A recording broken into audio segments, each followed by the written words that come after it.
काय म्हणतात? राऊत साहेब, महापालिका निवडणुकांमध्ये बिनविरोध उमेदवार जे निवडून आले आहेत, मनसेनं काल पत्रकार परिषदेत शिवसेनेचेही नेते होते. ठाण्यामध्ये कशा पद्धतीने उमेदवारांना उपमुख्यमंत्र्यांच्या बंगल्यावर पोलिसांकर्मी नेलं जात आहे हा व्हिडिओ त्यांनी रिलीज केला. प्लस मनसे या प्रकरणी न्यायालयातही जात आहे. ठाण्यामधलं जे चित्र किंवा व्हिडिओ काल मनसेचे ठाण्यातले नेते अविनाश जाधव, शिवसेनेचे नेते राजन विचारे यांनी समोर आणला तो अत्यंत गंभीर आहे.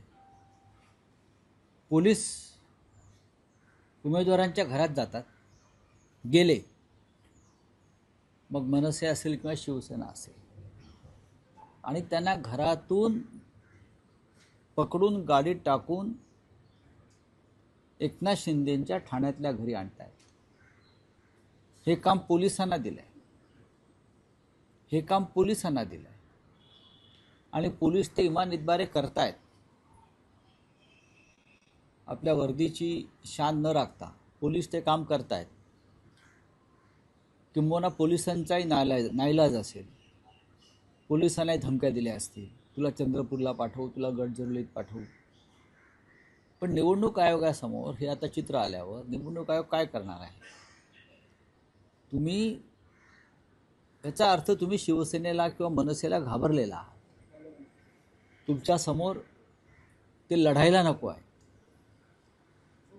तुम्ही मशाल असेल, इंजिन असेल याची भीती घेतलेली आहे. तुम्ही लढा ना आमच्यासमोर. तुम्ही लढायला काहीच हरकत नाही, आम्ही लढायला तयार आहोत. खरं म्हणजे तुम्ही आमचं चिन्ह चोरलेलं आहे, पक्ष चोरलेला आहे, तरी आम्ही तुमच्याशी लढतो आहोत. एकनाथ शिंदे यांच्यामध्ये हिंमत आणि मर्दानगी असेल तर ते असे उद्योग करणार नाही. पण त्याने आयुष्यभर असेच पाठीमागून खंजीर खुपसण्याचे उद्योग केलेले आहेत. ठाण्यामध्ये जो प्रकार घडला किंवा घडतायत, घडवले गेले, त्या संदर्भात न्यायालयात जाणं, कारण निवडणूक आयोग काही करणार नाही. अहवाल मागवेल, चौकशी करेल, आमचं लक्ष आहे सांगेल. न्यायालयात जाणं हा एकमेव मार्ग त्याच्यासमोर आहे आणि न्यायालयात जर कोणी जात असेल तर त्याचं स्वागत केलं पाहिजे. लोकांच्या मनामध्ये मोठा रोष असतो का पाहायला? चीड आहे, चीड आहे. लोकांच्या मनात चीड आहे आणि ती चीड तुम्हाला मतपेटीतून दिसेल. तुम्हाला वाटत असेल अशा प्रकारे उमेदवार पळवल्याने, मताला 10,000 15,000 वाटल्याने मुंबई ठाण्यातल्या मतदारांवर फरक पडेल, तर तो भ्रम आहे. जे विधानसभेला लोकसभेला झालं ते महापालिकेत होणार नाही याची मला खात्री आहे. कुलाब्यातलं तुम्ही म्हणत होतात राहुल नार्वेकरांचा आज जो अहवाल मुंबई महापालिकेने राज्य निवडणूक आयोगाकडे सादर केला त्यात त्यांचं म्हणणं आहे की तिथला जो आरोप होता नाही, त्याचं वर्तन अयोग्य होतं. नाही, आरो मग विधानसभा अध्यक्षांचं वर्तन काय होतं? आरोवरती विधानसभा अध्यक्षांचा दबाव होता, हे अहवालात का आलं नाही? विधानसभा अध्यक्षांनी अशा प्रकारे रांगेत उभं राहून समोरच्या उमेदवारांना धमक्या दिलेल्या आहेत, ते अहवालात का आलं नाही? हरिभाऊ राठोड यांची तक्रार आहे, मनसेचे उमेदवार बबन महाडिक यांची तक्रार आहे. हे जे व्हिडिओ समोर आले त्याला विधानसभा अध्यक्ष सरळ सरळ धमक्या देत आहेत, दबाव आणत आहेत. पोलीस कमिशनरला फोन करून राठोडांची सुरक्षा काढण्याची धमकी देत आहेत. हे अहवालामध्ये का आलं नाही? विधानसभा अध्यक्षांना वाचवलं जाते अधिकाऱ्यांवर. विधान बघा, जसं पार्थ पवार प्रकरणामध्ये तहसीलदारांना अडकवून पार्थ पवार आणि त्यांच्या नातेवाईकांना वाचवलं, काय ते मुंडवा जमीन प्रकरणात पार्थ पवारला कुठे अटक झाली? अटक भलत्यानाच झाली, अधिकाऱ्यांना अटक झाली, त्यांचा बळी घेतला, अधिकाऱ्यांचा, तहसीलदारांचा बळी घेतला. तसा इथे आरोचा बळी घेतला जाईल. नाही, पण त्यात निवडणूक आयोगाचं असं म्हणणं आहे की उमेदवार जे इच्छुक होते उमेदवारी अर्ज भरण्यासाठी त्यांच्याकडून पैसे घेतले, रिसीट दिल्या त्यांना दिली गेली. तर अशा वेळेस ती कार्यवाही होणं, ती कार्यवाही होऊ नये, ती कार्यवाही होऊ नये म्हणूनच विधानसभा अध्यक्ष तिथे येऊन उभे राहिले. अशा प्रकारे त्यांचे अर्ज रोखले जावेत, त्यासाठीच विधानसभेचे अध्यक्ष तिथे उभे राहून दहशत आणि धमक्यांचं वातावरण निर्माण करत होते. स्पष्ट दिसत आहे. तुम्ही कोणाची बाजू घेताय?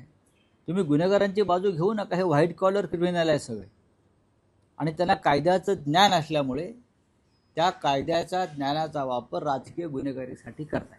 यंदा प्रचारामध्ये उद्धव ठाकरे हे सभांपेक्षा शाखा भेटीने जास्त भर देत आहे का? कारण की सभा ज्या आहेत त्या तूप धडधायच्या, मात्र आता यंदा शाखा भेटी जास्त नाही, शाखा भेटी ही सुद्धा एक सभा. त्या कालचा तुम्ही जर शाखा भेटी पाहिल्या असतील तर प्रत्येक शाखेच्या बाहेर एक सभा झाली आहे. प्रत्येक शाखेच्या बाहेर मोठ्या प्रमाणात शिवसैनिक, मनसेचे कार्यकर्ते, मतदार, जनता ही मोठ्या संख्येनं उभे राहिला. तिथे उद्धव साहेबांनी एक सभाच घेतली आहे. प्रत्येक ठिकाणी अनेक सभा होत आहेत त्या प्रकारे. बरं, हां, तर उद्धव ठाकरे शाखांना भेटी देत आहेत. आज उद्धव ठाकरे, राज ठाकरे संयुक्तपणे शिवडीतल्या शाखांना भेटी देणार आहेत. अशा वेळेस एक आणखी प्रकार समोर येतोय की दोन्ही पक्षातले समोरासमोर जे बंडखोर आहे ते अजूनही काही प्रभागांमध्ये कायम आहे आणि याचा फटका ठाकरे बंधू युतीला या निवडणुकीत बसेल असं वाटत नाही का? त्याच्यावर अजूनही कारवाई झालेली नाही. एक लक्षात घ्या की बंडखोरांवर कारवाई होईल, काही कारवाया झालेल्या आहेत, पण आम्हाला पूर्ण खात्री आहे या वेळेला कोणत्याही शिवसेना किंवा मनसेच्या बंडखोराला लोक मतदान करणार नाही. लोकांनी ठरवलं आहे की ठाकरे बंधूंचे जे उमेदवार आहेत त्यांना मतदान करायचे. मतदार गद्दारी करणार नाही. जरी काही बंडखोरांनी स्वतःला बंडखोर समजून घेतलं असं तरी ते गद्दार. निष्ठा वगैरे बघा, अनेकदा राजकारणामध्ये किंवा निवडणुकीच्या राजकारणामध्ये अशा घडामोडी घडतात की एकापेक्षा जास्त उमेदवार असले आणि ते त्याच मेरिटचे असले तर उमेदवार एकालाच मिळतो. याचा अर्थ ते 3 उमेदवार, उरलेले 4 उमेदवार हे कमी क्षमतेचे आहेत असं होत नाही, पण उमेदवार एकाला मिळतो. तसं झालं आहे. पण तुम्ही अशा वेळेला पक्षाबरोबर राहणं या संकट काळात याआधी राहिलेला आहात, तुम्ही राहायला पाहिजे. पण राऊतसाहेब, या आधीचा अनुभव असा आहे, बंडखोर त्यांची उमेदवारी कायम ठेवतात आणि काही प्रभागांमध्ये बंडखोर निवडून येतात. भले कारवाई झाली तरी त्यांना पक्षात परत घेतलं जातं. तर यावेळेस असं हे मी आता सांगत नाही, पण मला पूर्ण खात्री आहे की या वेळेला मराठी जनता बंडखोरांना मतदान करणार नाही. संयुक्त सभा तुम्ही म्हटलं होतं की होती, आजची तारीख देखील दिली होती, परंतु पुढे ढकलल्या जात आहेत संयुक्त सभा दोन्ही ठाकरे बंधूंची. एकच सभा होणार. नाही, एकच सभा होईल शिवतीर्थावर. इतर सभांना शक्ती लावण्यापेक्षा कार्यकर्ते प्रचारात गुंतलेले असतात. ही निवडणूक वेगळ्या प्रकारच्या लोकांपर्यंत पोहोचणं गरजेचं आहे. त्याच्यामुळे माननीय उद्धवजी आणि माननीय रावसाहेब यांनी कालही शिवसेना भवनात त्यावर चर्चा केली आणि त्यानंतर या निर्णयापर्यंत आम्ही आलो की एकच सभा दणदणीत ही शिवतीर्थावरच घ्यावी, ते योग्य ठरेल. मुंबई बाहेरचं काय सुरू? मुंबईबाहेर ठाण्यात एक सभा होईल, कल्याण डोंबिवलीमध्ये संदर्भात चर्चा सुरू आहे, नाशिकला होईल, संभाजीनगरला स्वतः उद्धवजी करतील, नाशिकला संयुक्त सभा होईल. राऊतसाहेब, याआधी बघितलं तर आचारसंहितेत नामफलक किंवा श्रेयांचे फलक झाकले जात होते आणि आचारसंहितेचे काही नियम होते. पण यंदा एका बातमीत, वृत्तपत्राने एक बातमी दिली आहे की कुलाब्यात जो बाळासाहेबांचा पुतळा आहे तो हिरव्या पडद्यांनी झाकला गेलेला आहे. तर बाळासाहेबांचा धाक आजही कायम आहे. बाळासाहेबांची भीती ही देवेंद्र फडणवीस, एकनाथ शिंदे यांच्या मनामध्ये जी बसलेली आहे, ते भले काही बोलत असतील हो, हिंदू हृदय सम्राटांचा विचार, आचार, पण मुळात तुम्ही त्यांची जी भीती मनात तुमच्या आहे त्यातून हे तुम्ही बाळासाहेब ठाकरे यांचं बघा. बाळासाहेब ठाकरे हे राष्ट्रपुरुष आहेत. ते आता काही एका राजकीय पक्षाचे नेते राहिलेले नाहीत ना. त्यांना तुम्ही राष्ट्रपुरुषाचा दर्जा दिल्यावर तुम्ही गांधींचा पुतळा झाकलाय का? मग मुंबईमध्ये अटल बिहारी वाजपेयींचे पुतळे आहेत, झाका ना. मुंबईमध्ये अटलजींचे अनेक त्यांच्या नावानं संस्था आहेत आणि त्यांचे पुतळे आहेत काही ठिकाणी. मग तुम्ही त्यांचे पुतळे का नाही झाकलेत अटलजींचे आणि फक्त बाळासाहेब ठाकरेंचाच पुतळा का कव्हर केला किंवा झाकला? याचं उत्तर कोण देणार? तुम्ही बाळासाहेब ठाकरेंच्या नावानं अजूनही मतं मागताय ना, तुमची लायकी नसताना, चोरलेल्या पक्षाच्या नावावर. मग बाळासाहेबांचा तुम्ही पुतळा झाकताय, पण निवडणूक आयोग इतका मूर्ख आहे की बाळासाहेबांचे फोटो आम्ही पाठे बॅनरवर लावतो आहे. प्रत्येकजण ते चोरलेला शिवसेनावालेही लावत आहेत. भाजपला लावताय ते कसे झाकणार तुम्ही? एक पुतळा झाकून काय होणार आहे? इतका मूर्ख आयोग आम्ही आयुष्यात नाही पाहिला. ज्या पद्धतीचा आयोगाचा मूर्खपणा आहे की बाळासाहेबांचा पुतळा झाकलेला आहे सत्य असेल. आज वृत्तपत्रात त्या संदर्भात एक चित्र आलेलं आहे. मग अटल बिहारी वाजपेयींचा झाकलात का? महात्मा गांधींचा झाकलात का? टिळकसुद्धा काँग्रेसचे अध्यक्ष होते एकेकाळी, त्यांचा झाकलात का? सांगा ना, कोणाचे झाकले आणि बाळासाहेबांचेच का झाकले? याचं उत्तर द्यावं लागेल.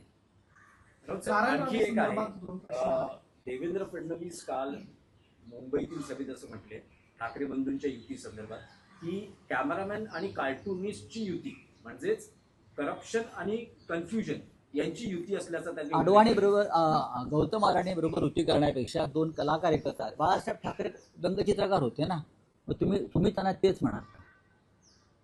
बाळासाहेबांची युती ही एक कार्टुनिस्ट आणि अटल बिहारी कवी होते, एका कवीची युती होती.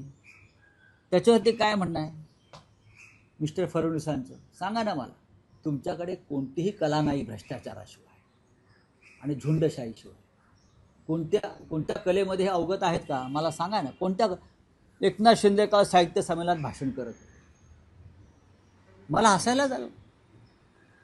डेप्युटी सीएम एकनाथ शिंदे, मुख्यमंत्र्यांना आमंत्रण असायला पाहिजे, ते राज्याचे प्रमुख आहेत.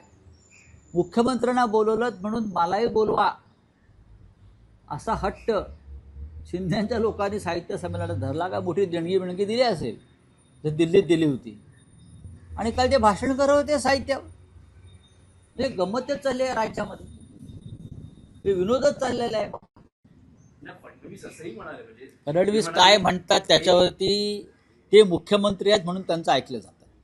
ऑफकोर्स ते या राज्याचे सन्माननीय मुख्यमंत्री आहेत म्हणून आम्ही त्यांचं ऐकतो, त्यांच्या बोलण्याचा विचार करतो गांभीर्यानं.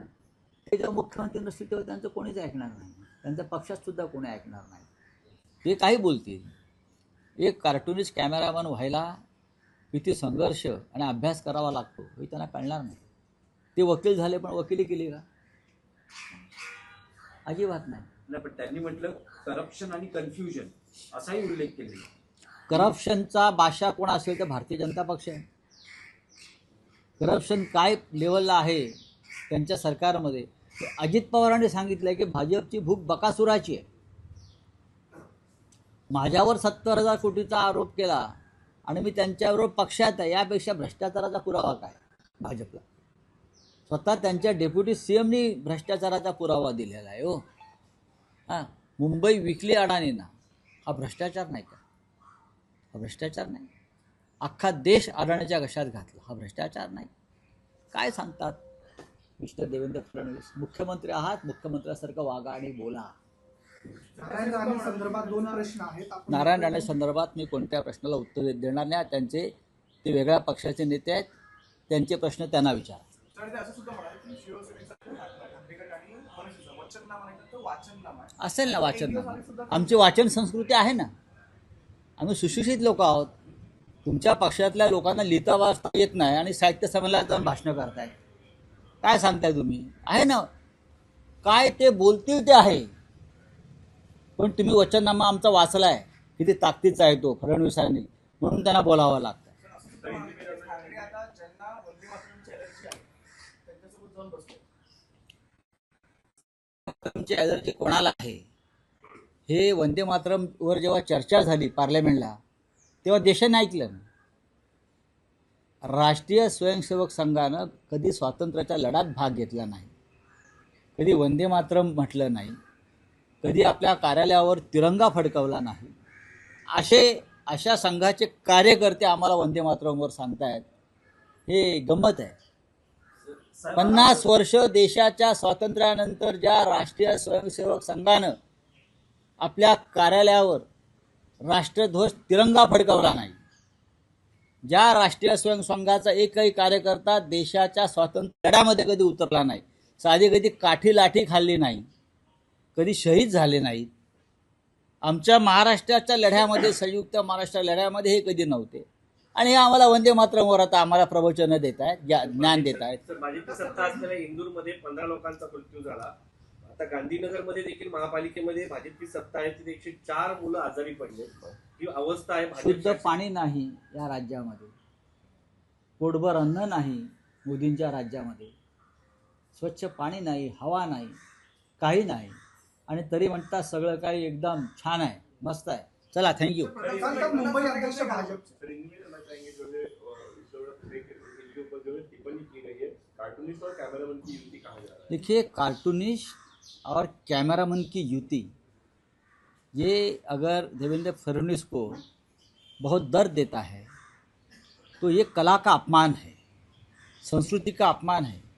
एक कार्टूनिस्ट जो राज ठाकरे जी है, एक कार्टूनिस्ट होना आसान बात नहीं. बाला साहब ठाकरे भी कार्टूनिस्ट रहे, आर.के. लक्ष्मण रहे, हाँ, बहुत बड़े बड़े कार्टूनिस्ट इस देश में और विश्व में हुए हैं. और उद्धव ठाकरे जी जो कैमरामैन है, वो कैमरामैन होने के लिए बहुत पढ़ाई लिखाई करनी पड़ती है, जो आपके पास वो क्षमता नहीं है. अगर बात कार्टूनिस्ट की और कैमरामैन की है तो खुद हिंदू हृदय सम्राट बाला साहब ठाकरे विश्व के जाने माने कार्टूनिस्ट थे, और अटल बिहारी वाजपेयी कवि थे. तो उस जमाने में एक कार्टूनिस्ट और कवि की युति हो गई थी, तो उसके ऊपर भी आपको दर्द है क्या? छोड़ दीजिए.